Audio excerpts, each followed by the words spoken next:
Zdravím všetkých investorov pri zhrnutí môjho subjektívneho názoru na spoločnosť FICO. Zas som si pripravil prezentáciu, alebo skorej PDF dokument, ktorý má vyše 12 strán, z toho musíme odpočítať úvod a niekoľko obrázkov. Tento PDF dokument si môžete stiahnuť v popise môjho kanálu, kde sa nachádzajú aj iné analýzy, napríklad na spoločnosť ECC Bank, Klaviyo a SPGY alebo S&P Global.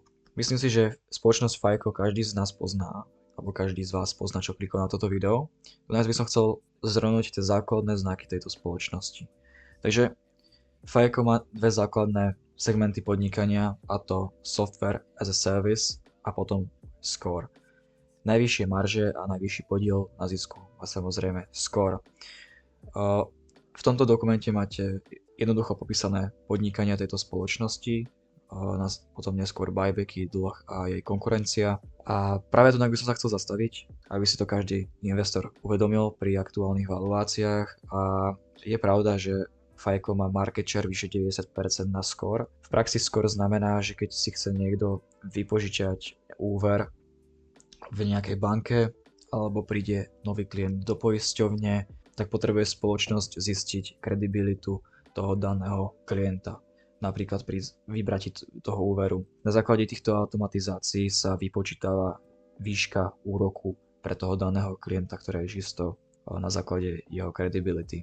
Zároveň spoločnosť ponúka tú CRM platformu ako Software as a Service. Je to niečo ako marketingová vetva pri e-mailových sekvenciách, niečo ako na štýl pri Klaviyu, čo som vysvetľoval, tu je to ale lepšie popísané. Čo som chcela pri konkurencii spomenúť je to, že áno, je tam tých 90% market share pri Score pre klientov, čo sa týka retailu, ale tým, že tam konkurencia dlhé roky nebola, tak teraz sa spojilo niekoľko firiem ako Equifax, TransUnion a Experian, ktoré si vymysleli vlastný Score a volá sa Vintage Score 4.0, ktorý má priamo konkurovať FICO.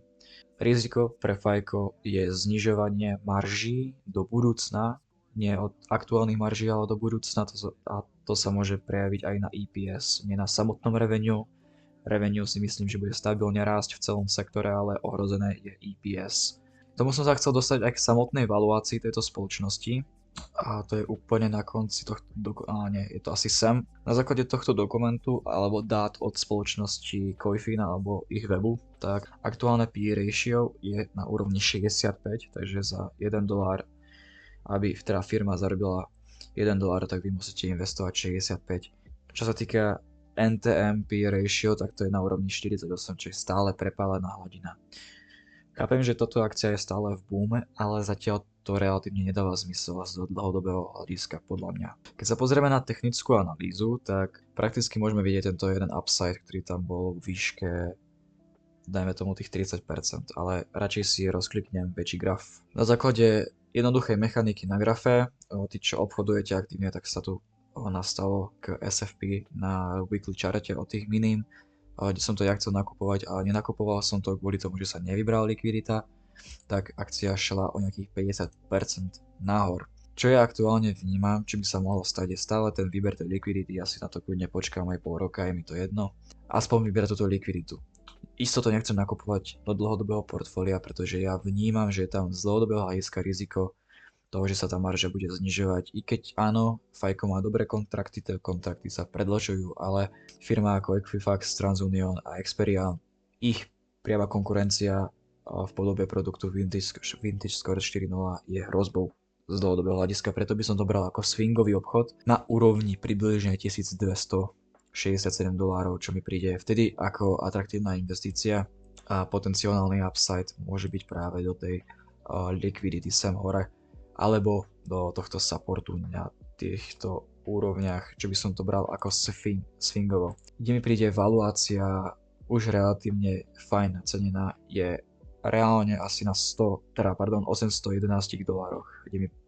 kde to PE ratio sa môže teoreticky blížiť do 25.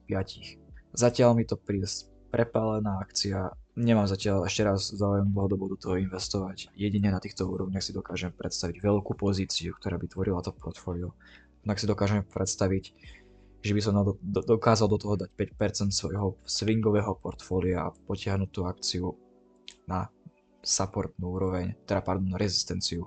Ešte raz opakujem všetky podrobné technikály o podnikaní tejto spoločnosti, tých jednotlivých čísel, podielu na trhu, práve nájdete v tomto PDF-ku. Myslím si, že to je celkom zaujímavé materiály, keď môže byť relatívne primitívny, ale myslím si, alebo skorej poviem, že si za tým celkom stojím, ale budem rád za opozičný názor voči tejto akcii, takže budem rád, ak sa nejaký človek alebo investor logickejšie pripojí do diskusie o tom, či mu toto dáva zmysel.